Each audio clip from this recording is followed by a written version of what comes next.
Hello everyone, तो आज का हमारा टॉपिक होने वाला है निवेशी निष्क्रियकरण या इंसर्शनल इनएक्टिवेशन।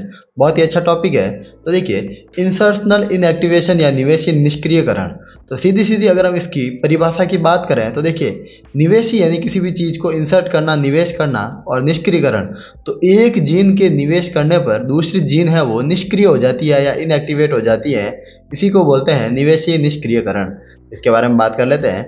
देखिए, इसमें क्या होगा कि हम वरण योग्य चिन्हक जीन सेलेक्टेबल मार्कर जीन को हटाकर उसके स्थान पर अपनी वांछित या इच्छित या टारगेट जीन को डाल देंगे, और जिससे जो सेलेक्टेबल मार्कर जीन है वो निष्क्रिय हो जाएगी।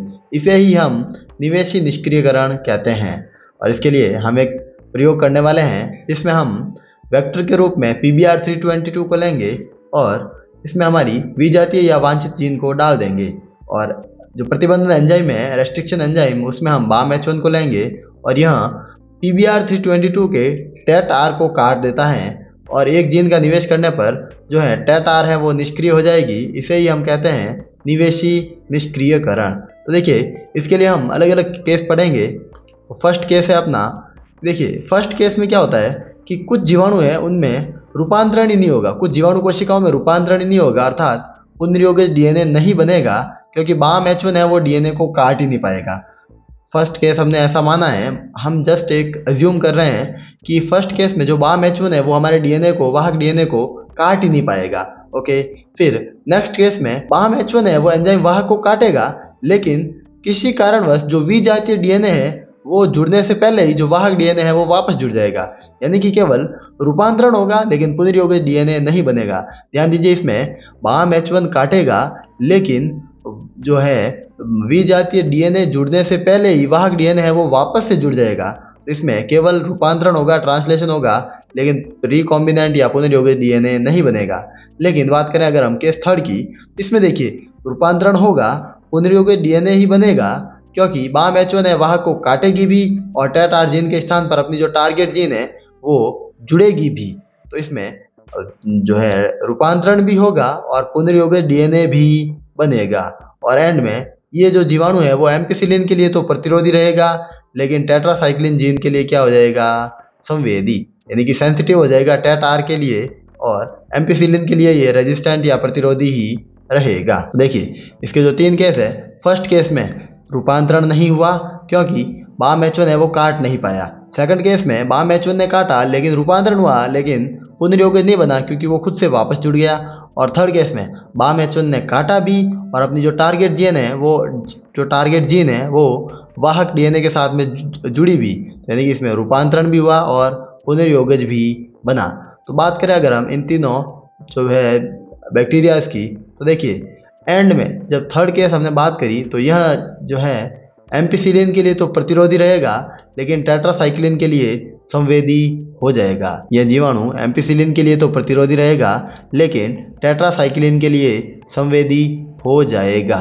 इतना सा है अपना इंसर्शनल इनएक्टिवेशन। और इसमें हम वर्ण योग्य चिन्हक जीन के रूप में अल्फा बीटा गैलेक्टोसाइडेज जीन काम करती है, और यह जीवाणु को रंग प्रदान करने का कार्य करती हैं। नेक्स्ट अपना टॉपिक है जीन ट्रांसफर या जीन स्थानांतरण। देखिए, जीन ट्रांसफर है वो दो विधियों से होता है, एक तो होता है इनडायरेक्ट अप्रत्यक्ष और एक होता है डायरेक्ट। तो इनडायरेक्टली अगर हम बात करें वो तो था क्लोनिंग वाहक की सहायता से, यानी कि जो हमने आगे किया था क्लोनिंग वाहक में DNA को काटना, पीटना, वेक्टर के साथ जोड़ना, उसको फिर होस्ट सेल में या परपोषी कोशिका में स्थानांतरित कर देना, ये सब तो हमने पढ़ लिया था। लेकिन अब आने वाला है प्रत्यक्ष जीन स्थानांतरण या डायरेक्ट जीन ट्रांसफर। उसके लिए देखिए दो विधियां हैं, बायोलिस्टिक जीन गन या माइक्रो इंजेक्शन। तो देखिए, बात करते हैं फर्स्ट मेथड की, बायोलिस्टिक जीन गन। देखिए, ये होता है प्लांट सेल्स यानी पादप कोशिकाओं के लिए। इसमें हम क्या करेंगे, DNA को गोल्ड या टंगस्टन धातु में लपेटेंगे और उसे जीन गन की सहायता से उच्च वेग से पादप कोशिका में डालना है।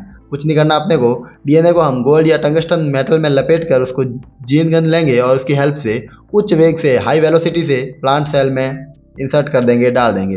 नेक्स्ट है माइक्रो इंजेक्शन। यह विधि है वो प्लांट के लिए नहीं लेकिन जंतु के लिए उपयोग की जाती है, और इसमें DNA को माइक्रो इंजेक्शन की सहायता से सीधे ही कोशिका के केंद्रक में है।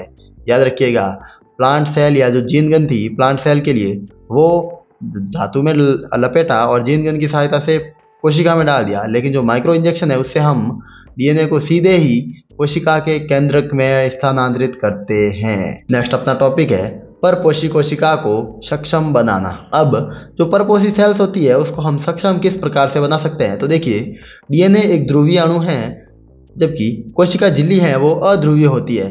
देखिए डीएनए है वो जो ध्रुवीय है पोलर हो गया और ये है वो नॉन पोलर हो गई, तो ये दोनों आपस में रिएक्ट नहीं कर सकते।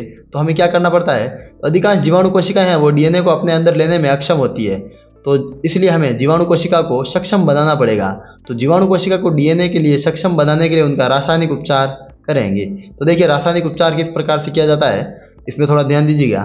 तो परपोषी या जीवाणु कोशिका को सबसे पहले चिल्ड कैल्शियम, ठंडे द्विधनावेशित कैल्शियम आयन यानी कि Ca2+ आयन के साथ में उपचारित करेंगे। सबसे पहले हम परपोषी कोशिका को चिल्ड कैल्शियम आयन के साथ में डालेंगे जिससे जीवाणु की कोशिका झिल्ली में छिद्र हो जाएंगे और फिर इसके बाद यानी कि पोर्स बन जाएंगे, छोटे छोटे होल्स बन जाएंगे जीवाणु कोशिका की झिल्ली में।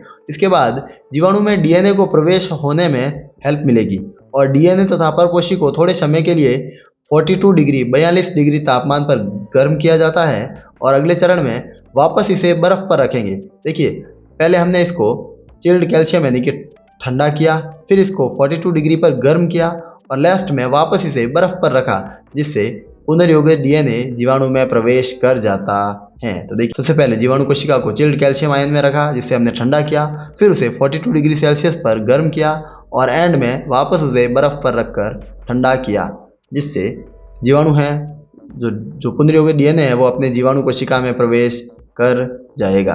लास्ट हेडिंग है अपने इस चैप्टर की पीसीआर, जिसकी फुल फॉर्म है पॉलीमरेज चेन रिएक्शन या पॉलीमरेज चेन अभिक्रिया।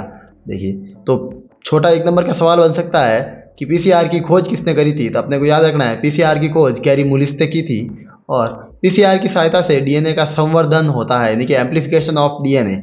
डीएनए को ज़्यादा से ज़्यादा मात्रा बनाई जाती है इसकी, अर्थात जीन या डीएनए की अनेक कॉपीज या अनेक प्रति बन जाती हैं। पीसीआर के देखिए 3 चरण होते हैं, निष्क्रियकरण, तापानुशीलन और प्रसार। देखिए निष्क्रियकरण यानी कि इनएक्टिवेशन, तापानुशीलन या प्राइमर एनिलिंग इसी को बोलते हैं प्राइमर एनिलिंग और एंड का है एक्सटेंशन या प्रसार। तो देखिए निष्क्रियकरण में हम क्या करेंगे, सबसे पहले डीएनए को उच्च तापमान देंगे 90 to 92 डिग्री 90 से 92 डिग्री की सहायता से हाइड्रोजन बंधों को तोड़ देंगे जिससे द्विरज्जु की डीएनए जो डबल हेलिक्स डीएनए है वो सिंगल स्ट्रैंडेड बन जाएगा। फिर है नेक्स्ट तापानुशीलन या प्राइमर एनिलिंग। इसमें हम डीएनए के दोनों रज्जुकों पर डीएनए प्राइमर या डीएनए के छोटे खंड जोड़ेंगे यानी कि जब ये एकल रज्जु की बनेगा जो सिंगल स्ट्रैंडेड बनेगा तो इस पर हम डीएनए के प्राइमर्स जोड़ेंगे, इसका जो कॉम्प्लीमेंट्री डीएनए है। और लास्ट है एक्सटेंशन या प्रसार। इसमें क्या होगा, डीएनए का प्रसार होता है तथा लगभग 1 अरब गुना, देखिए पीसीआर से 1 अरब गुना डीएनए है वो बन जाएगा। नेक्स्ट है पीसीआर में एक विशेष पॉलीमरेज एंजाइम काम में लिया जाता है जिसे हम टैक पॉलीमरेज एंजाइम कहते हैं और यह ताप स्थायी एंजाइम यानी कि टेम्परेचर से ये सहन कर सकता है और यह थर्मस एक्वेटिकस जीवाणु से प्राप्त होता है। पूछ सकते हैं टैक पॉलीमरेज एंजाइम कहाँ से प्राप्त होता है, तो याद रखना है थर्मस एक्वेटिकस। लास्ट अपना टॉपिक है बायोरिएक्टर संयंत्र। बायोरिएक्टर संयंत्र देखिए क्या होता है कि जो पुनर्योजित डीएनए है उनके कम आयतन से पर्याप्त मात्रा में उत्पादन संभव नहीं, अतः अधिक मात्रा में उत्पाद प्राप्त करने के लिए बायोरिएक्टर की आवश्यकता होती है। अब देखिए बायोरिएक्टर क्या होगा, ये एज अ मशीन है जो उसको ज़्यादा से ज़्यादा बना लेगी। बायोरिएक्टर एक बर्तन होता है जिसका आयतन लगभग 100 लीटर से 1000 लीटर तक हो सकता है। इसमें सूक्ष्म जीवों, पादपों, जंतुओं आदि कोशिकाओं का उपयोग करके बड़े पैमाने पर पुनर्योजित कोशिकाओं या प्रोटीन प्राप्त किए जाते हैं और बायोरिएक्टर इन कोशिकाओं को संवर्धन के लिए ऑक्सीजन, पोषक तत्व और नियमित ताप और पीएच प्रदान करेगा जिससे अधिकतम या मैक्सिमम ग्रोथ या अधिकतम वृद्धि कर सकेंगे। इसके बारे में आप अच्छे से एक बार आप इसको बुक से भी पढ़ सकते हैं, नॉर्मल बेसिक की टॉपिक है ये।